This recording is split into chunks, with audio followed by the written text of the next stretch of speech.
Licence लेने की लंबी कतारें, कागजी कार्रवाई का बोझ और हर कुछ साल में रिन्यूअल की चिक-चिक। अब भारत में बिजनेस करना इतना मुश्किल नहीं रहेगा। देश के छोटे बड़े कारोबारियों को जल्द ही इस झंझट से हमेशा हमेशा के लिए आज़ादी मिलने वाली है। तो क्या है ये नया प्रपोजल, किन किन सेक्टर्स पर इसका बड़ा असर पड़ेगा और व्यापारियों को इससे कितना फ़ायदा होने वाला है, आइए समझते हैं इस वीडियो में।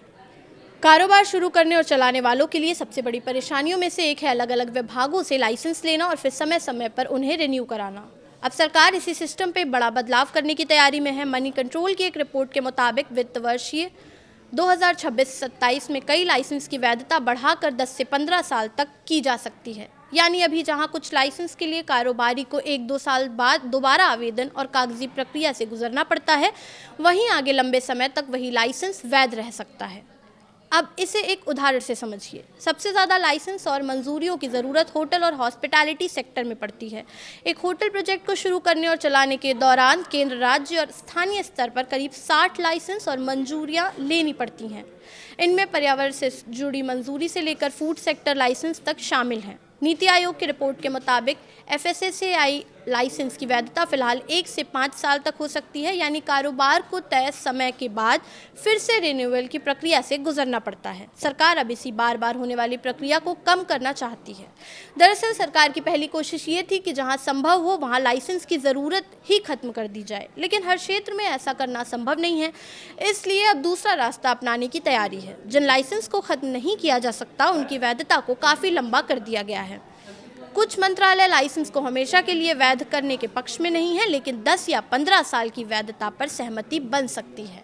लेकिन यहाँ एक बेहद ज़रूरी बात, 15 साल का लाइसेंस मतलब 15 साल की फीस एक साथ देना नहीं है। जिस मॉडल पर विचार हो रहा है उसमें लाइसेंस 10 या 15 साल तक वैध रह सकता है, लेकिन निर्धारित फीस हर साल देनी पड़ सकती है, यानी फीस की जिम्मेदारी बनी रहेगी। लेकिन हर साल लाइसेंस रिन्यू कराने के लिए नया आवेदन, दस्तावेज और दूसरी कागजी कार्रवाई नहीं करनी पड़ेगी।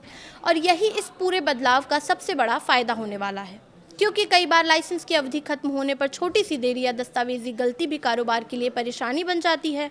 लंबी वैधता होने से कारोबारी और उनके कर्मचारी बार बार की अनुपालन प्रक्रिया में समय लगाने के बजाय अपने कारोबार पर ज़्यादा ध्यान दे सकेंगे।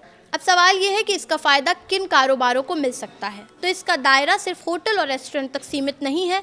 सरकार के रिफॉर्म एजेंडे में पर्यावरण मंजूरी, दवा उद्योग, विस्फोटक और पेट्रोलियम से जुड़े लाइसेंस और BIS सर्टिफिकेशन जैसे क्षेत्र भी शामिल हैं। यानी फैक्ट्री लगाने वाले, दवा बनाने वाले, फूड बिजनेस चलाने वाले और अनिवार्य BIS मानकों वाले उत्पाद बनाने वाले कारोबारियों को भी फ़ायदा मिलने वाला है। लेकिन एक बात बिल्कुल साफ है कि सरकार एक ऐसा सिंगल लाइसेंस सिस्टम नहीं ला रही है जिससे पूरा कारोबार सिर्फ एक लाइसेंस से चल जाए। अगर किसी कारोबार के लिए पर्यावरण, फूड सेफ्टी या BIS जैसे अलग अलग लाइसेंस ज़रूरी है तो उन्हें लेना ही होगा।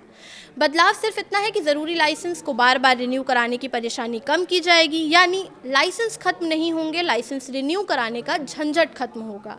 इस पूरे बदलाव पर नीति आयोग के सदस्य और पूर्व कैबिनेट सचिव राजीव गौबा की अध्यक्षता वाली हाई लेवल कमेटी काम कर रही है और सरकार को उम्मीद है कि कमेटी की कई सिफारिशें चालू वित्त वर्ष में ही लागू हो सकती हैं। तो कुल मिलाकर सरकार की कोशिश साफ है।